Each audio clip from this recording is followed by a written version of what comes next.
On today's episode of the Photo Nerds podcast, we tell you where Adam is hiding. We also discuss photographic disasters, honeypot locations, and near-death experiences. Apologies in advance for some slight audio issues, which will be rectified for the next podcast. Thanks for listening. The boss isn't here. Another week without the boss. Yeah. Do you know where he is, by the way? Yeah, I've got an idea. Are you going to tell everyone? Yeah. I actually text because we're both sat here. Shouldn't we? Should we? So We wanted permission from the master, didn't we? He's obviously missing us because he returned his text. I know, which he doesn't normally do, does he? No. Normally ignores me. Yeah.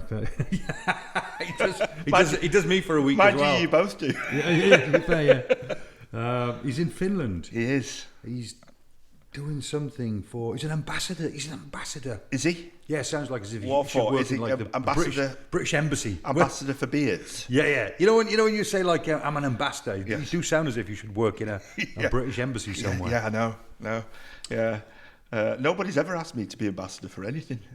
And I know that there's people who are ambassadors for data colour. Well, no, I've had lots of people call me Bass. Yes, they do, but not. Is that the I've same? that a lot. Is that the same? Yeah. No, he's in Finland, so he's not here, is he? He uses that loop deck thing. I think he's an ambassador. That's right. That's it. They come from. So we're guessing, Adam, because we don't know. You've not told us, but it may well be. But he finds that piece of kit absolutely awesome. And it's almost tempted me to go and buy one, but I'm hoping that they can say to me, "Do you want to be an ambassador for Loop Deck?" But maybe one day. Yeah. Maybe one day. Right. Okay. Let's start off the podcast, Paul. What were we talking about? What were we going to talk about off air? Let's have something that's light-hearted. I like to start off with something that's light-hearted. I don't know why this is light-hearted, but worst photographic experience. Or experiences. Yes. Worst. But a lot of my photographic experiences, other than one, are due to kit malfunctions and losing kit and dropping kit.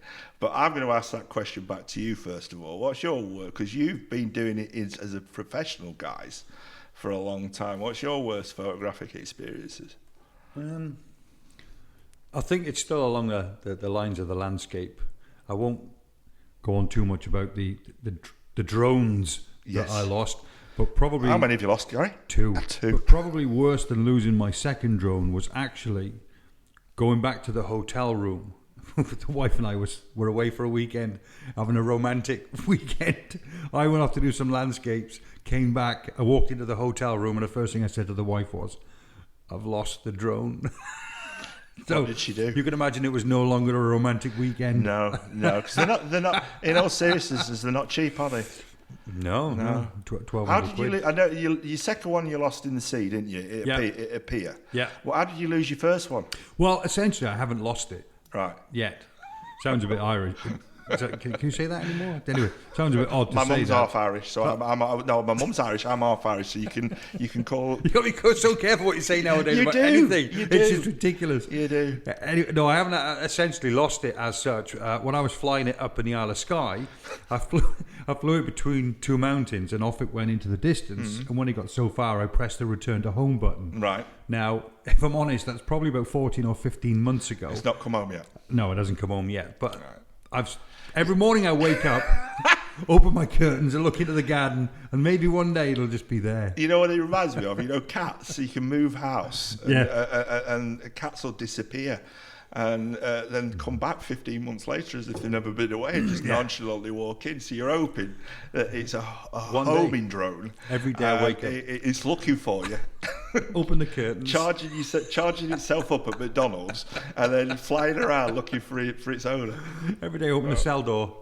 Well, that's optimism for you. That's definitely glass half full. I think the worst experience is again just my own stupidity, which it always appears to be. Went to shoot Sea and Wheels. Now I've been to shoot the Sea and Wheels. It's not even a special shot to grab. I don't know why I've wanted to grab the shot for so long. For people who are not in the UK, what's Sea and Wheels?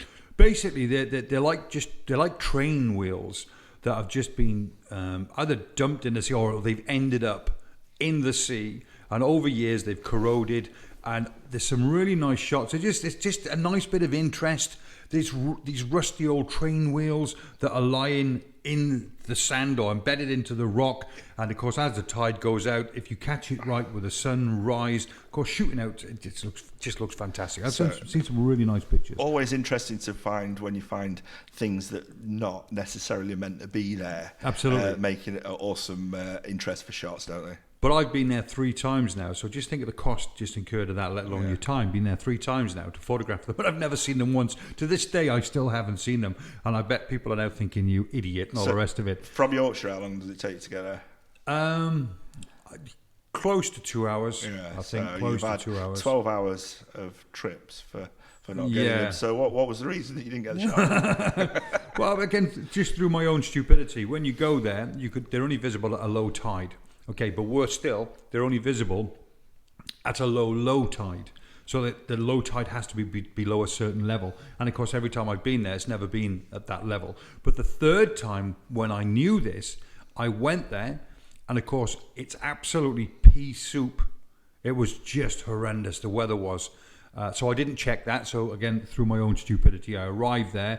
I'm really cross and upset with myself, but I thought, you know what? This is my 3rd attempt. I'm going to carry on filming. So I carried on filming. And when I was climbing down the rocks, I slipped and fell and face planted. And I thought, you know what? I'm never destined to see. I don't even want to see the CM wheels now. Right. I don't want to see them. They're your nemesis. Yeah. So is that what happened to your nose? No, so that's it. That's just the extent of it. It's just really down to my stupidity. Yeah. What's the chances? What's the chances of what? Well, it's like catching the sea wheels. I'm No, going to go tomorrow just to annoy you and get that perfect shot of the sea wheels. I can see people leaving that in the comment now. I've got it. Look Absolutely, at this shot. Yeah. If you've got the sea wheels, put them on or put a link on and let's see them. Let's rub Gary's nose in it. I'm going to give them all 1 out of 10, no matter how good they are. That's it. He'll critique them for you. Yeah, it's like dropping equipment, though, isn't it? Or slipping. I remember photographing a wedding once, and I've got my flashes. I was using them off camera, so I've got them on a small T-bar, 2 of them, and I've got them set up. And I had a bride and groom on the bridge, and I was on a bank of water, and I just put my my flashes there on the side on a tripod, just getting it all set up. And one of the flashes fell off the T-bar because, again, obviously realising I didn't actually screw them on tight. I went to grab them. It hit my chest, went down onto my legs. Everything seems to happen in slow motion. It went onto my foot, and my foot knocked it into the water. Oh, goodness me. Now, of course, this is in front of a bride and groom. Yeah. So I thought, I'm not leaving that because they're expensive things. Yeah. So I went into the water. I grabbed it. I pulled it up. Put it in a rice bag. Kept it in a rice bag for 2 days. And you never guess what happened. What do you think happened when I switched it on? Bear in mind, it's actually just been in the water. It worked perfectly. No, never worked again.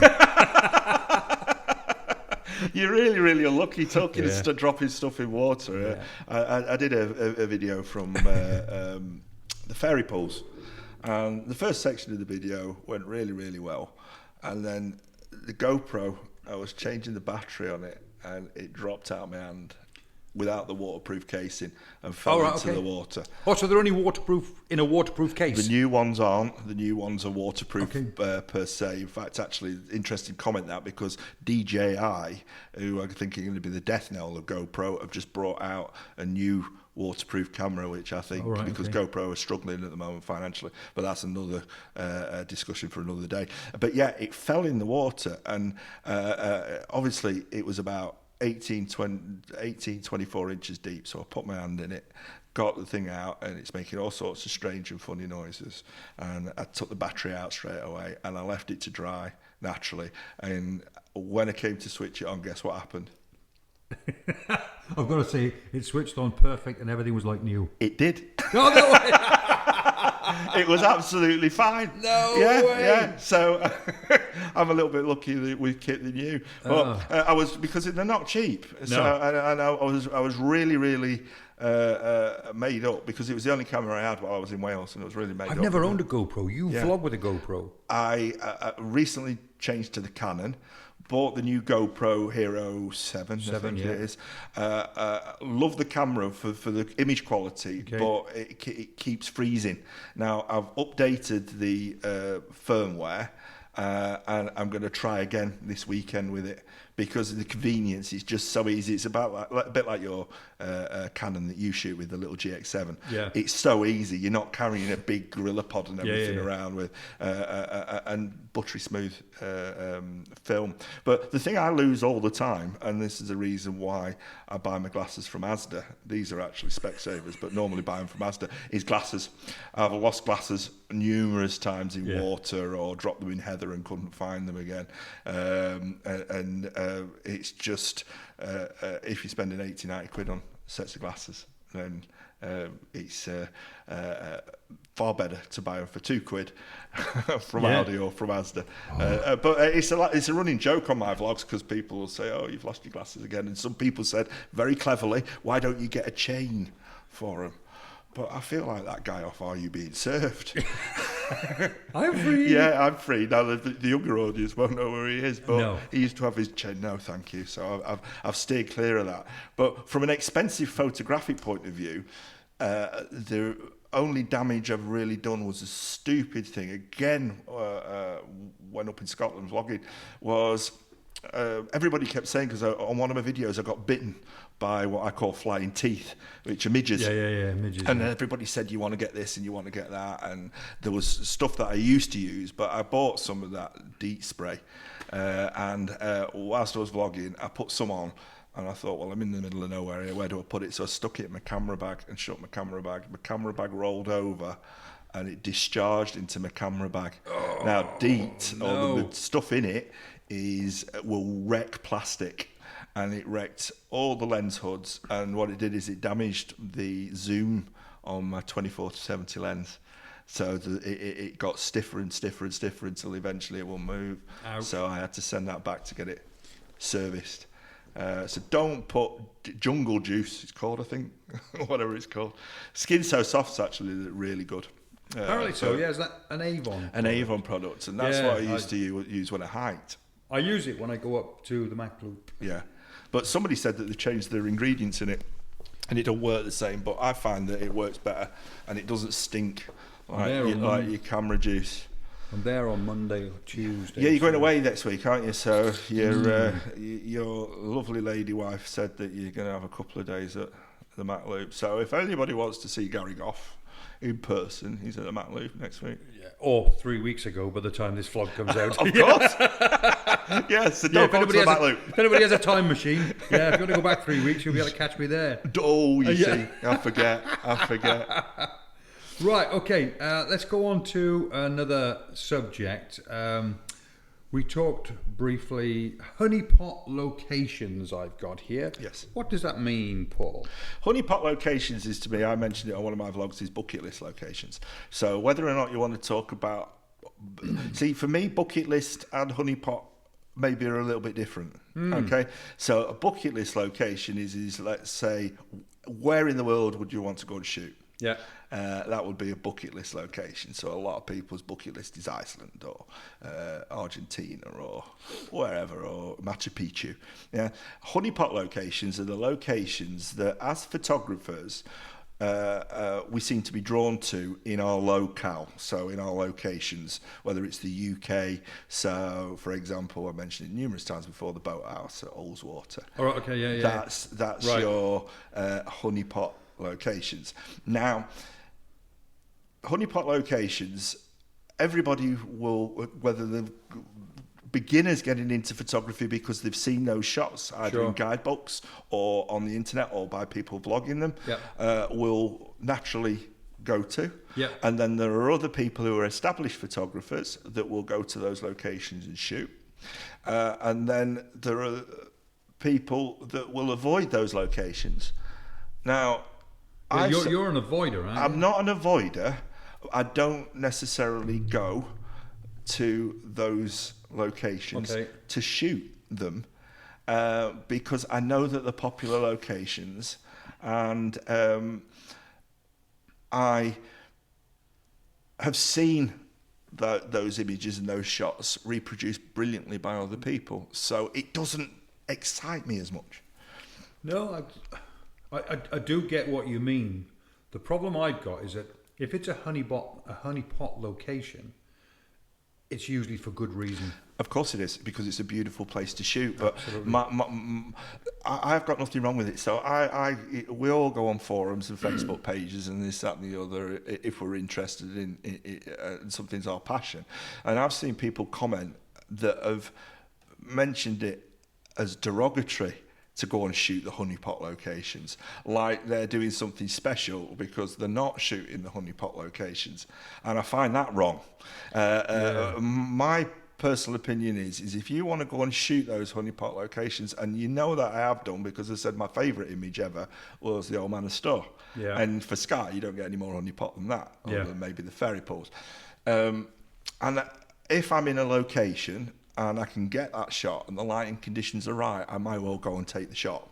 But one of the things that I love about my passion is to go and find something of my own that I find a little bit different. Sure. And then those can become honeypot locations. For example, I mentioned the viaduct at Lady Bower. When I initially went to shoot that, at the angle I shot it at, I googled the viaduct, and there was images that came up. Were a lot of old images of it being built, but not a lot of it being shot. Yeah. You know, maybe 30 or 40, looking across Flickr and stuff like that. And then I vlogged it, and a few thousand people have watched it, and it's been brilliant, because that's become a location that if people go to that area, if they've watched me, and other people who've vlogged it as well since, are shooting it. And it's a lovely shot, because when you get the water right, you get circles of with the reflections, and your leading lines are beautiful, and it's geometrically shaped beautifully. And that's now become, I don't want to say a honeypot location and say I've caused it, but it's become a location people go and shoot at. And that's brilliant. But if people hadn't have gone to that location and just gone to, which in that area is the one at Bamford Edge, where you go up and you shoot and look at the viaduct the other way in the distance, that is the shot in that area, then it wouldn't become a location that people would go and shoot at. So that's my argument. I need to go there. It's not even an argument. It's the thing is if people hadn't have gone exploring for the tree, it's at Llanogwyn. Is it? Yeah, the lone tree. Yeah, the lone tree. Yeah. Then it wouldn't have become popular. Clanberris. Yeah, Clanberris, yeah. And there's another location at that viaduct that I'm talking about that a guy called Philip Jenner took a picture of. And what he did is he went up the hill a little bit, and I know exactly where it's shot. And there's a gate with a dry stone wall, and the gate's open, and framed within the gate is the viaduct in the distance. All right, okay. It's not a honeypot shot. And he's inspired me to go, I'm not gone yet, but inspired me to go and get that shot, because I think it's really pretty, beautiful shot. What's the water like at the moment? Water's quite low, or it was a couple of weeks ago. Has it been low for a long time now, though? It has. I've not been past there in about 3 or 4 weeks, so it may have improved slightly. So what I'm saying with honeypot locations is they're brilliant, they're awesome, and there's some gorgeous shots. Well, I've got my next video that's probably coming out maybe today, which obviously means nothing to this podcast, because that'll be 3 weeks prior, so I'm not saying it to promote it. But I went to the Lake District for 2 days, but with the intentions of photographing the bluebells. Yes. Because there's some lovely locations up there to photograph the bluebells. While I was there, I thought, right, where could I possibly go where I've not been before? Yeah. Anyway, checking the weather report, the wind was as calm as a calm thing, and the weather was nice, and it's going to be warm. So I thought, wow, buttermere. I've never captured the shot of the fir trees backlit first thing in the morning with a reflection on the water. Yeah. And just because I've always had that in the back of my mind, I've never gone out to actually go and get it, but I thought to myself, all the stars are aligning for a really good shot here. And I know it's been shot. I know it's in the guidebooks. So I went there that morning, and it was absolutely fantastic. Did you get the shot? I've got the shot. You see, that's my mindset. Is if I was going to the lakes and I thought the conditions are going to be superb, I'd then go for that shot. Yeah. You understand me? But what I'm not going to do, what I don't do is, and this is maybe what I'm trying to get at, is go and shoot the honeypot locations. But what you'll see is people will make a trip and they'll say, right, I'm going to go to Bleak Tarn at the weekend. Yeah. Go to Bleak Tarn at the weekend and the conditions aren't conducive to Bleak Tarn. Okay. And then they may go and get back in the car and go home. But I know you mentioned somebody asked you what you could do at Bleak Tarn, and you spoke about, well, if you go to Bleak Tarn, you've got the shot obviously at Bleak Tarn, but if you carry on and go over the bridge and turn left, there's a beautiful shot there to be had over the valley. Shots there. And that's not a, let's say, honeypot shot. Yeah. The Bleak Tarn shot is. Yeah. And that's what I'll always do. I've never been one to drive to a location and go for the image, and the image may be so-so or maybe not. I'd prefer not to shoot it, and I'd prefer go and look for something a little bit different. I totally get that. It's just, I suppose really it's, most people who photograph or go out landscaping, they go out shooting landscapes probably not for a business. Yes. They probably want to go to these nice locations and grab nice pictures that they've seen other photographers grab. I can understand because that. we're all inspired by other all of us are inspired by other photographers, old or new, it doesn't matter. Like you just mentioned, you've seen a picture from whatever that guy's name was who actually shot Philip that. Jenner, and now you're thinking, wow, I now need to go back and that's really what we all do. Yeah. At the end of the day, I don't have a problem with that. You're dead right. I mean, there was a winner of Landscape Photography of the Year, or runner-up, and he took a picture of the rocks in Wales, a slate mine, and you get it across the view from where the Snowdon Railway is. Yes. Or across there, and it was an intimate shot.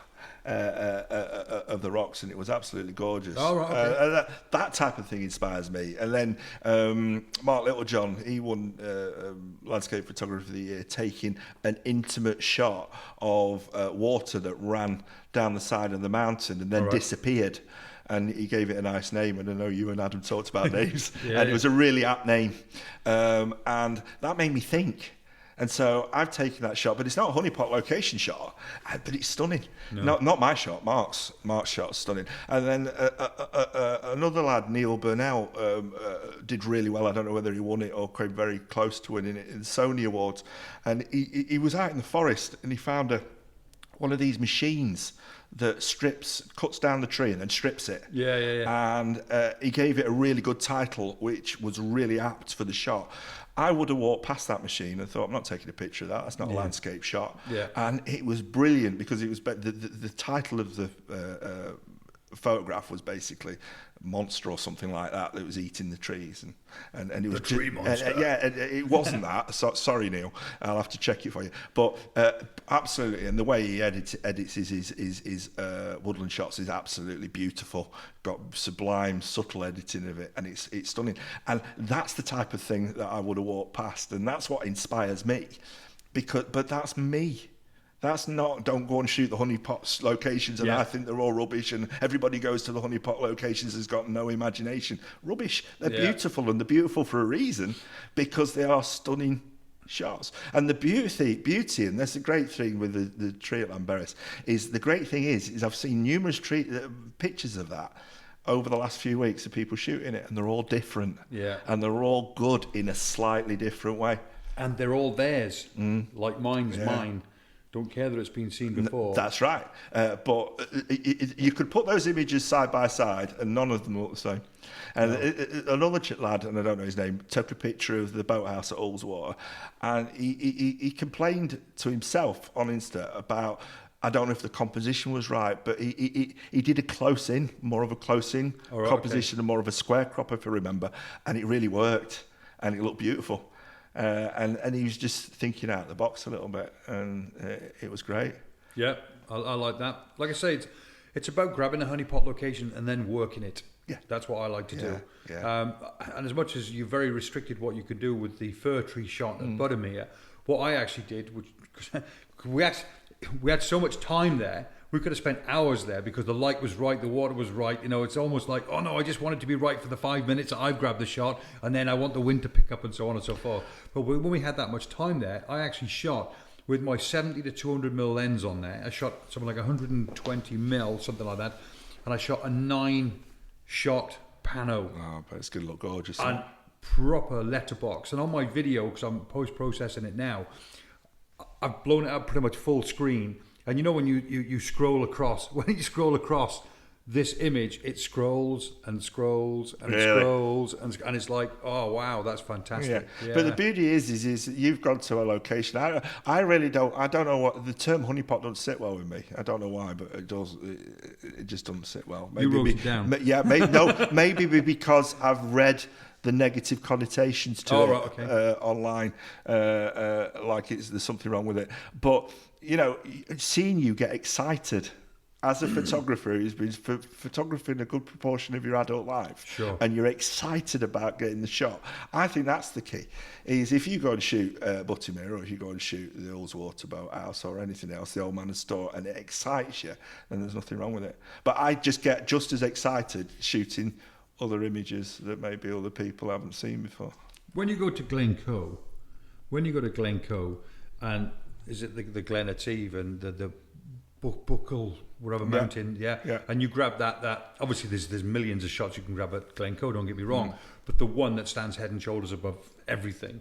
But you can't drive past it without, let's have another shot. You can't. No. And every time you do it, it's a different shot. It depends. The weather, the light in the clouds. Yeah. And, it's just I've different. been there twice, and in the last year, and the chance to get that shot just wasn't there. It was just basically fog bound, and there was no image at all. Oh, okay. Yeah, but I grabbed one when it was foggy. but you're right. You're not going to go to that location without getting that shot. Yeah. And when you're driving along, you just think that just looks right. Yeah, you just as a photographer's eye. Yeah, just got to queue up now to grab it. That's the only problem. We mentioned Honeypot, and I think we've covered that really well. What's your bucket list location? If you had one location, or two locations, or three locations in the world that you could go and shoot, where would you shoot? Well, I can tell you what it's not. It's not the Sea and Wheels. Yeah, I'm desperate to go and shoot these now. Do you know, I think that's a hard one. Yeah. That's a hard one to answer. Yeah. Now, I'd like to do something like maybe the Swiss Alps. I've been on a motorbike ride, and I've gone through the Swiss Alps. And I thought to myself, imagine if I was here now as a landscape photographer. This is just breathtaking. You were have you still got a motorbike? You used to have one, didn't you? No, I sold it about 5 years ago. I used to have a VFR 800. Right, okay. Excellent. It means nothing to me. Was that Suzuki? Honda. Yeah. Yeah. Do you know there's no rivalry when it comes to motorbikes? Is there not? No, not like with cameras and camera brands. Strange that, because a friend of mine, he's ridden motorbikes most of his adult life, and one of the reasons I never got one is he's come off it twice and injured himself quite badly twice. Hi, Mark, if you're listening. Yeah. But he got a Hayabusa. I hope that's right, Mark. And he's such a good rider, and obviously he lives in the Peak District. Clearly not. Glossop. Yeah. Well, no, now he's not fallen off it in years and years and years. But it's sublime rider, and he now rides road bikes and he's brilliant at that. Oh. But he used to go out in groups, and what happened was because he knew the roads like the back of his hand, and knew his machine like the back of his hand, he knew how to ride. Yeah. And he got a lot of younger people to try to keep up with him. And twice he went out, and twice somebody came off trying to keep up. And that's why he sold his bike. So it's interesting that there's no rivalry there. I sold mine. I bought another bike, your typical midlife crisis. Let's buy a bike, because I used to do it when I was younger. Yeah. And it's so exhilarating, it's fantastic. Yeah. And it brings you back to your youth. Yeah. But the minute, as a motorcyclist, and I'm sure other motorcyclists out there will agree with me, the minute you start thinking, when I go around this corner, if I slipped off my bike, I'd hurt myself. Yeah. That's the reason I gave up mountain biking. And so because I used to do it. Yeah. I used to do it quite crazy. I'm biking. I'm now motorbiking for the wrong reasons. I can understand that. Yeah. So the bike has to go. Yeah. But when I was when we were going through the Swiss Alps, I thought to myself, and this is even just pulling over at the viewing areas. You know, like when you go up around the Isle of Skye, Glencoe, you pull in at the viewing areas, and you think, oh my God, the viewing areas we put there for a reason. And even from the viewing areas, I thought to myself, oh my God, if I could put my camera now on a tripod, if I had my gear with me, how awesome would that be? But like I mentioned about Sweden earlier on, it's only a car ride away now. Of course. Everywhere like that is only a car ride away. What, because of the tunnel? Yeah, because of the tunnel. But at the end of the day, it's a few hours in the car. Now, okay, it might be a few hours, but now me, for instance, in my van, I could just plan on doing that. Yeah. And I also don't want to sound as if, hey, I've got so much money I can afford to do that, because I can't. No. I definitely can't. But at the end of the day, if I ate sandwiches, if I cooked from the back of the van, then in theory, the biggest cost would be fuel and how much money it would cost to drive through the tunnel. Yeah. The other option you've got is the ferry as well, isn't it? Is it Hull? Of course, Which, if you look at the prices of the ferry from Anglesey to Ireland, and then the ferry from Hull to Holland or Zeebrugge, it's not that much different. Well, here's a bucket list shot that I definitely want to take, and I wanted to take it this year, and I'm struggling with it. And let me explain. The lavender fields in the south of France. Yeah. Now, this is the problem I've got, is, okay, it's only a drive away, but it's something like 22 hours drive. And if you got there and the lavender wasn't out, or the Well, no, it is out kind of mid-July, and I think they harvest it at the end of July. So really, in that 2-week period, I'm saying in that 2-week period, of course, that's when the kids are off school and it's very busy. But just think about getting there for a second. You've got 22 hours. I can go in the van. It's not a problem. I can go through the tunnel. I can get a ferry. That's not expensive. It's not expensive to stay there either, because I can sleep in the van, or I can take camping gear with me. So I could make it really kind of cheap, except somebody said to me that by the time you've driven all the way there with all the tolls on all the motorways, the 22 hours to get there, and obviously the same length of time to get back, is pretty much 2 days traveling, 2 days back as well.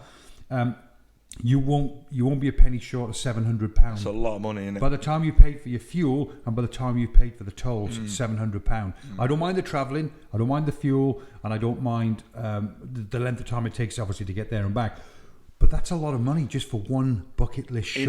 It is, yeah. And there's no way around it. No. Yes, you can fly, but then can you take your equipment? Yeah. You've got to get accommodation. Accommodation's very expensive. It works out just as expensive. You've got to hire cars. So I've weighed it all up, and at the end of the day, it's going to cost probably close to £800 to come away with that bucket list shot. It's a really interesting comment, that is, to be honest, because it's like we know that places like Iceland and Norway are popular areas for people to go, whether it's with the workshop or go on their own, and they are shot a lot because they've got those locations that everybody wants to shoot at. Sure. But it's a bit like the Isle of Skye. If you live in Cornwall and you're a landscape photographer, if you go to the Isle of Skye, you know you've got 10 locations that you can go and shoot, and locations on the way. So that outlay, whether it's Norway, whether it's Iceland, is a good investment, because you're going to get those, I'm going to say it again, honeypot shots. And you're going to get those beautiful shots. You're going to come home and you're going to add to your portfolio or have things to put on your wall. Whereas a shot like that, and they're the shots, they're the bucket list shots that excite me, like the lavender fields or the hills of Tuscany, or the tulips in Holland at certain times of year when the fields are all full of different colours. And because the people that inspire me are the people like the Charlie Waits of this world that have got those images or images like them and are playing. I mean, it's no mistake that his company's called Light on the Land. It's because he knows about light. Sure. And those shots aren't huge, magnificent vistas per se, like the Old Man of Store, but it's all about the light and the shadows of the shot, and differences in colour, and playing with that colour wheel as well. Colour, and playing with it, which makes that beautiful image. So, bucket list shot. If you win the lottery, then I presume you'll be at the Lavender Fields this year. And you can afford to take me with you. I'll fly you in the helicopter. Well, I've thought also about if two of you went, then if you're driving, you're cutting the driving in half, although you're still in the vehicle for that same length of time, and you're also cutting the fuel in half. So that's possibly the way forward. Absolutely, sounds like a good idea. Yeah. Assuming if you go there, one can sleep in the van, one can sleep in the tent, or you can go there and obviously pitch a tent, because I imagine camping's not expensive. Yeah, well, I'll tell you what, Gary will organise it. We'll go and do a bucket list shot. Should we go? When your wife lets you off, I'll get a pass and we'll go away and get something like that. We used to host nights. But we won't take Adam. We used to host nights in the studio, and I used to get emails from people saying, "I'd love to come, but it's an hour and a half drive away." Yeah. And I don't understand that, because are you the same as that? Driving really. When I go to the Isle of Skye, I'm not. We go to the Isle of Skye twice a year, right? When I go to the Isle of Skye, I'm never once thinking, "Oh, I've got that bloody drive ahead of me." Yeah. It really doesn't bother me driving. No. I love the drive. The only frustration is this is what I hark back to with Adam and yourself, who are doing it full time, and I think it's frustration for a lot of landscape photographers that don't do it full time, my concern is if I'm driving all the way up to Glencoe, even though I've checked the weather reports and got some degree of idea what's going to happen, I'm always concerned, am I going to get up there and there's going to be nothing to shoot, and maybe that's where my liking for more intimate stuff's come from. But I love the drive up, but it's always nice to have a drive up with somebody that you can chew the cud with and also share the driving with as well.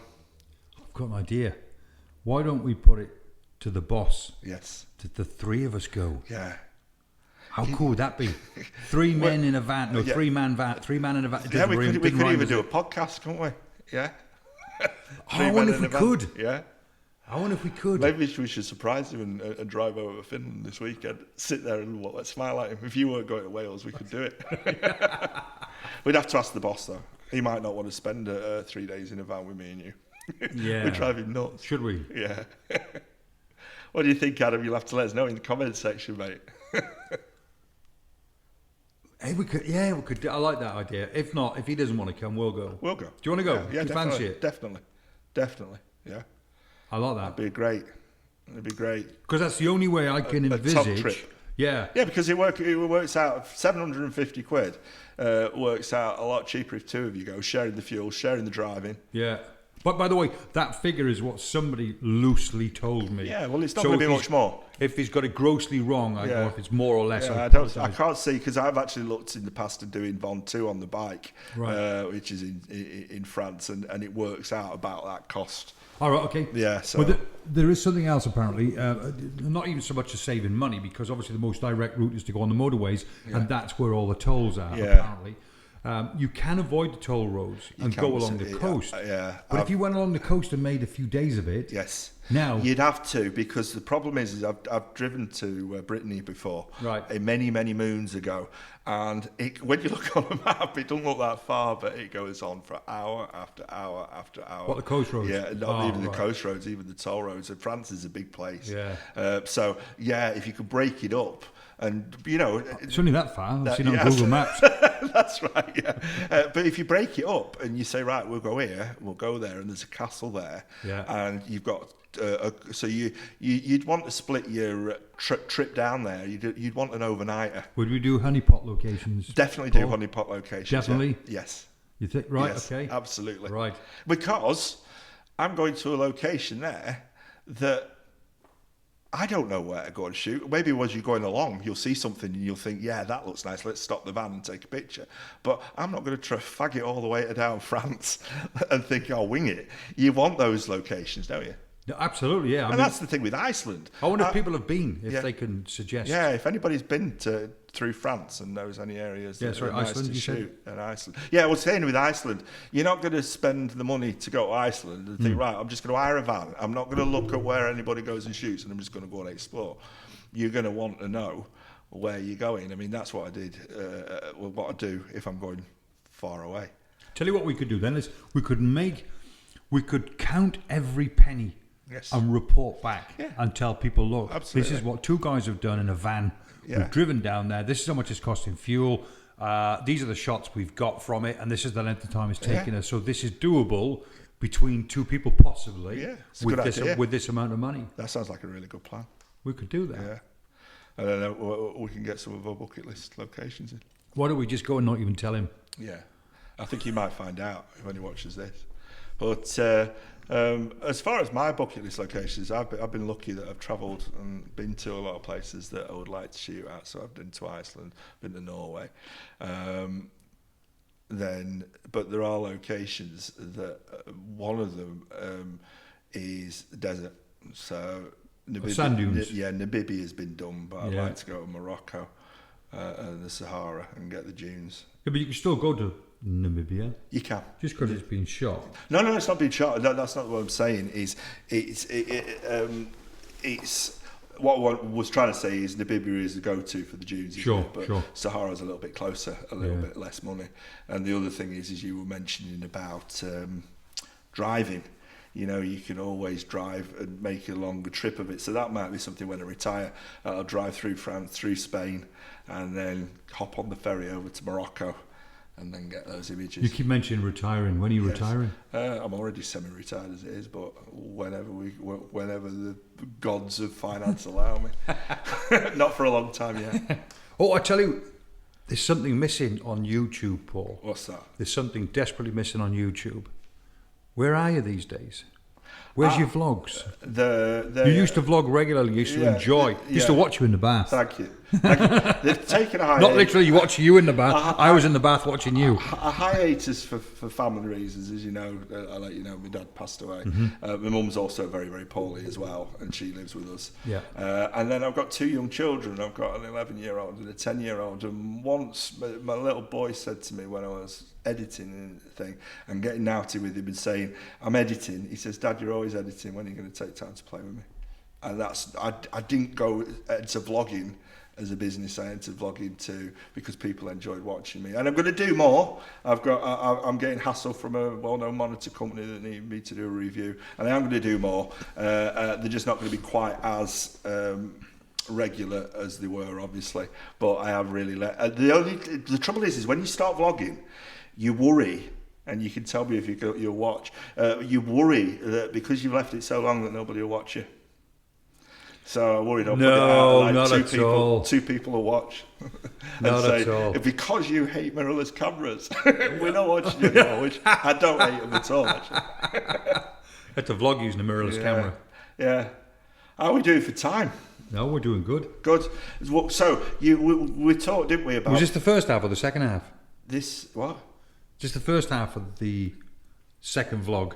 It's the second half. Oh, okay, right, okay, yeah. 15 so minutes, what I did is we're not doing so bad. We might go above what we stipulated, but we mentioned photographic disasters. Have you ever been to a location and got caught out with the weather or something from a? Because we go into the mountains a lot, don't we? Yeah, only caught out through real stupidity, through myself not literally bothering to check the weather. But I suppose unless you really look into it, if it says, what is overcast, what does cloudy actually mean? Yeah. Because cloudy is fantastic in landscape photography. Yeah.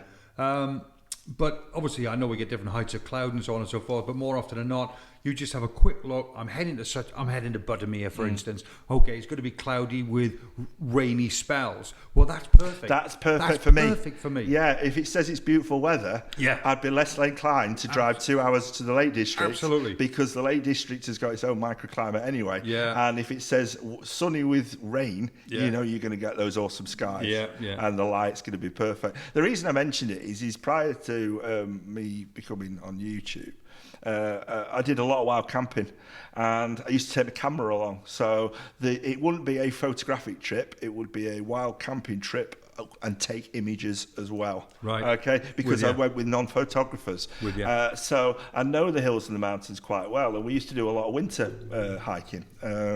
And take crampons and stuff like that. So because of the icy conditions, and I went up to Sprinkling Tarn. Which most people will know is in the Lake District. In the middle of winter, when most of the roads were shut, and obviously we've got a 4x4, and got to Sprinkling Tarn location and hiked up. It's about 5.5 miles hike, and we needed crampons, and we had all the gear and all the kit. And we got up to Sprinkling Tarn, and as we were going up, there were people coming down and saying, where are you going? And asking us and saying, have you got the right kit? You know, experienced climbers and stuff like that. I said, yeah, we've got the right kit. Now, we went up and we pitched our tents. Now, we were trying out, and this was the mistake, we were trying out a new style of tent. And we pitched them and we were absolutely fine. But what happened is the weather warmed up, and it went from about -8 to Right. 4 to 5 degrees. Right. And when you get to Sprinkling, when you're there in summer, what you'll see is numerous different streams running down. Yeah. And what we did is we pitched our tents on top of Oh, right. a stream, which would have been fine if I it can had see where stayed this is going already. It had stayed at -10. And it was gusting 30 or 40 miles an hour. And my mate had his tent and I had my tent. And these tents weren't tents per se. They were like tarpaulins. Right. You use one of your ski poles to hold it up, Right. which would have been absolutely fine. But basically what happened is the snow melted underneath us and his tent blew away.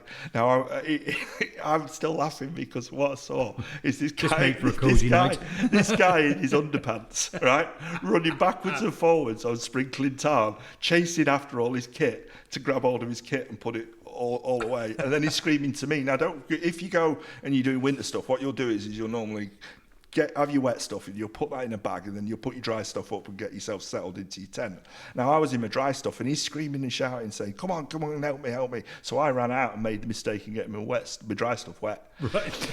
And then he got in my tent and basically rolled over in the middle of the night and ripped my tent to shreds. So my tent's blowing. And so we made the decision at 2 o'clock in the morning to pack up and walk down from Sprinkling Tarn. Right. Now, when we ever went ice climbing or doing climbing, we always had a transponder with us that we could press a button and Mountain Rescue could come and come to our location. That's convenient. Yeah, which I've never pressed it yet. Yeah. And we discussed it and I said, there's no point in pressing it because they're going to have to come up to us to take us back down and we know where we're going and we're experienced. But basically what was happening is that all the snow, which was 10 foot, 5 foot, 10 foot deep, was melting. And so we were walking through slush up to our hips. Oh. And that's the only time in the mountains, after going for many, many years, where I fleetingly thought, I'm in trouble. Yeah, that must have been a scary experience. Purely because, and got to the point where, because it's only a 5.5 mile trip down, got to the point when we got back to the car where I was hallucinating. I was hearing voices. Yeah, it was okay though, because we got down in the end. It's just a warning: you can be experienced in the hills and still get caught out. Just don't buy a flimsy tent and go up in minus something conditions. So when you were walking down, when you were walking up and those people were walking down, yeah, and they said to you guys, have you got the right equipment? And you said yes. Yeah, we did. We had the right equipment. It was just a catalogue of errors. To sleep in minus 10 conditions. Yeah, there are people doing a lot worse than that. It was just a catalogue of things that culminated in disaster. That could have been quite scary. It was. Oi. So I think we're almost done, aren't we? With that little ditty. I think we are. I think we're almost done. So, been a fantastic conversation, Paul. Been great. I've enjoyed. I've really enjoyed it as well. I think if we can get people to comment, and also anybody who's travelled down to photograph the lavender fields in the south of France. Yeah, let us know where to go and where to stop off if there's some good pictures. I think we'll be okay when it comes to lavender field destinations. Yes. But if somebody's been and they do have an A1 location they'd like to share with us, or certainly where we can photograph on the way, if anybody has experience of going there, costings and maybe things to avoid. Yeah, that would be great, yeah. And anybody who's got earplug company, give us earplugs, because I snore, mind you. I'm sure Gary will make me sleep outside in a tent. Yeah, brilliant. And do you reckon the boss will come? I hope so, yeah. Yeah, where are we going to make him sleep? Well, he's a globe-trotter now, though, isn't he? He's a tall lad, isn't he? Yeah, he is a globe-trotter, yeah. He might not want to come with us, mightn't he? That's what happens, though, when you get to 100,000 subs, isn't it? Yeah, that's exciting, that. Yeah. By the time this vlog goes out, he'll be on 100,000 subs. Do you think he'll talk to us then? Or do you think we'll have to talk through his PA? No. He'll email us and say, I'm no longer doing Photo Nerds because he certainly won't be texting us. One sec. I wonder if I can get him. We tried this with you, by the way. Yeah. Oh, you're going to try and ring him? Yeah. If I ring him, then he can do an outro. Yeah, that's a really good idea. What do you reckon? Hang on a sec. Quite strange what you have people in your phone as. Yeah. What does he have? I can't say because he won't speak to me ever again. Hang on. Right. Let's see. He never answers the phone. No. Not to me. No, my wife never answers the phone to me either. If he doesn't answer the phone to me now, I'm going to share his mobile number with everybody. No. He's not going to answer. See? That's what happens when you're important. You don't answer your phone. No. That was my excuse last time. Right, so no outro from Adam. He had his chance and he blew it. So we'll do it for him. Comment and let us know if you've got any questions that you want us to answer, because you're an extension of us, and if there's anything you want us to talk about. We've kept it a bit less techie this time, haven't we? Certainly have. And it's all about the banter and a bit of fun for you to listen to. Awesome. Cheers, guys. Thanks for watching and listening.